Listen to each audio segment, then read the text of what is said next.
5 টাকাতে এত সুন্দর টিকিয়া পাওয়া যায় বন্ধু। সুজাপুরে যদি আসেন তাহলে এই টিকিয়া মিস করবেন না। হেই গাইস, আই এম বিল্লা ভাই। এই টিকিয়া যদি আপনি খেতে চান তাহলে আপনাকে আসতে হবে আমাদের সুজাপুর ঈদগাহ ময়দান। ঈদগাহ ময়দানের লেফট সাইডে যে গেটটা আছে, এই গেট দিয়ে আপনাকে যেতে হবে। আমি গেটের কাছে চলে এসেছি, তারপরে আমি যাচ্ছি ভিতরে।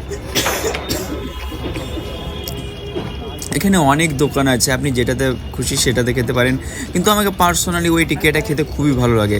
আপনি যদি ঈদগাহ ময়দান আসেন তাহলে এই টিকিয়াটা অবশ্যই একবার খেয়ে দেখবেন, খুবই ভালো লাগবে আপনাকে।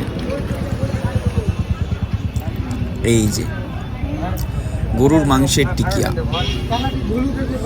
আমি এখানে এসে দুটো অর্ডার করে দিলাম।